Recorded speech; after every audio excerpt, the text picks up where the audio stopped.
This kid's definitely on crack right now. Yeah! Yeah! Alright, the Entity's realm has a new residential crackhead just waiting to beat them young kids with his somehow deadly stick? The Blight was a killer that everyone thought might be garbage when he first debuted, but after some time, people like myself realized this killer is unforgiving to survivors who are caught out in the open. With these tips, we're gonna launch up Windows 95 to play some pinball and try to get that sweet high score. But first, remember to subscribe, because apparently saying subscribe at the beginning of the video actually increases the likelihood of getting subs. Yeah, I know, it's kinda weird. Anyways, to start off, let's talk about something simple with our first tip, which is using your mobility. The Blight's dash ability allows him to cover massive distances in a short period of time, meaning he has constant pressure on the map with practically no drawbacks.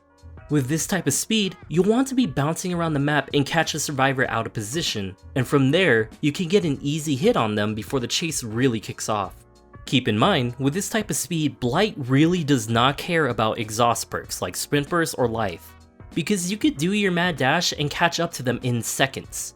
Dead Hard, however, is something you'll want to watch out for, since that could be a great counter to Blight. And finally, since you have mobility, if you're like me and you get anxiety just thinking about the survivor getting the hatch, well, maybe you should get that checked, you know, anxiety's not a good thing. But using your mobility, you could cover the entire map and find that hatch before the survivor has a chance to. Now for the next tip, I need to drill something into your heads, because trust me, this is important. Get this memorized, because for tip number 2, I need you to swing every single time during a rush. When you look at killers like the Nurse, there is a massive cooldown for missed hits when she blinks, but that's not the case for Blight. The cooldown is really short, meaning you really don't lose anything from it. Swinging to end your rush comes with a ton of benefits, such as getting a few more meters out of your rush to cover some distance, the chance to break a pallet if the survivor's being a little shit and waiting at one, and hell, there's been times where I landed a hit on a survivor I didn't even think would land. Because of the short cooldown and all these benefits, there's pretty much no reason to not swing at the end of your rush. Now let's talk about the slam, and welcome to the jam. Because this is a part of Blight's ability where you get a window of time after you hit a wall that allows you to look around and do another rush. For tip number 3, I highly suggest you take your time with slams. Yes, I know it's only a few seconds and you could risk losing your momentum, but taking advantage of the slam is very important to properly use Blight. The reason for this is because while using the rush during a chase, some survivors will do tight turns to get out of your sight due to Blight's shitty FOV and camera position, but thankfully that will be patched in the future. If a survivor does this, use your slam time to look around and find where they went and go right back into the chase by doing another rush to their new position. Sometimes holding out your slam will help you with mind gaming the survivor, because most of them will think you're going to rush again as soon as you hit a wall. But by holding it, you could bait out a Dead Hard, or if they're going behind cover because your short ass can't see them, use your slam time to predict their movements and cut them off in the middle of their path. Another use for taking your time with slams is it prevents you from bumping into the same damn wall 4 times in a row. Trust me, when you play Blight, it will happen to you. But by taking your time, you could position it just right to get out of there. Speaking of getting out of there, there will be times where Blight's turn radius becomes his downfall, because going the opposite direction of Blight's rush path can be effective in countering him, because Blight can't do a 180 turn on a dime. Although to prevent this, you must take up Blight's nickname as the pinball by using tip number 4 and hitting multiple walls until you're facing the direction you want. By hitting multiple walls, you could utilize the last tip on slam timing to change Blight's course entirely. And sure, it'll take a moment to do that, but just know Blight's speed will make up for any lost time or distance. This is important to learn because sometimes you'll be in a rush and suddenly a gen pops off, a survivor is rescued from a hook, or an aura is revealed to you.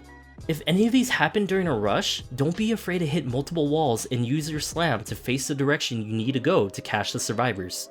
That last part leads into the next tip perfectly, because as a killer who has constant access to mobility, tip number 5 is you should prioritize checking your gens and hooks. As mentioned at the start of the video, Blight's mobility will allow you to travel across the map and back within his rush token span.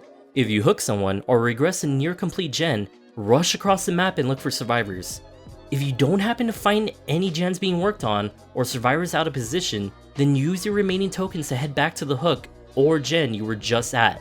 And trust me, there is a high chance you'll catch someone trying to either get the save or working on that gen you just regressed.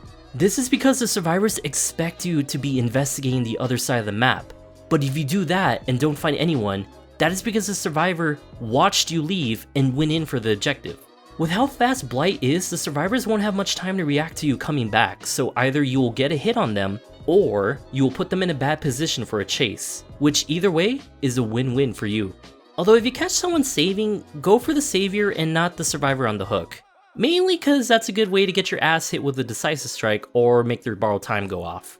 One thing to keep in mind is some survivors will try to dodge your attack during a rush by making a quick turn in an attempt to juke you. Tip number 6 takes me way back because this is something Hillbilly used to have way back in 2016 when the game first came out, which is to utilize the flick.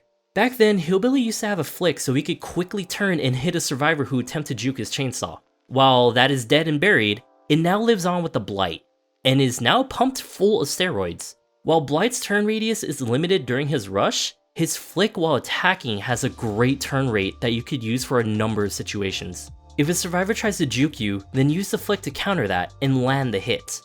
But if the survivor makes a really tight turn, and you don't have any walls to hit to reposition yourself, then use the flick to reposition yourself so you still got eyes on the survivor. By doing this, you could still be dangerous in a chase even when survivors are trying to use Blight's biggest weakness against him, besides his FOV and his POV.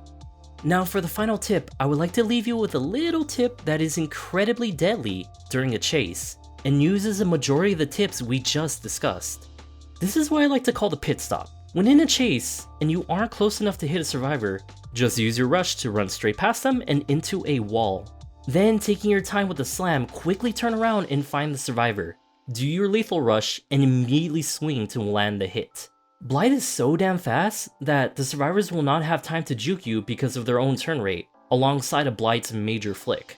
So that hit is practically guaranteed as long as you can get them in your sight, and they don't have a dead hard ready.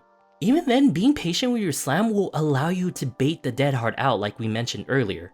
And if you happen to miss them or you wait too long on the slam, don't worry.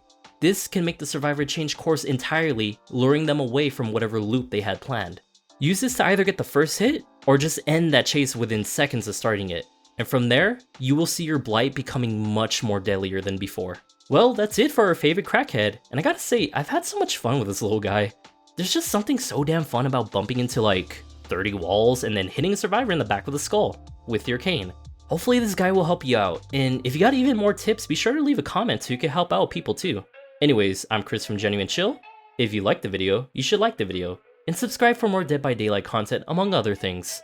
For the next killer, I think I'm gonna be sick for the next few months, because of how underappreciated this woman is. But until I see you next time, thanks for chilling with me.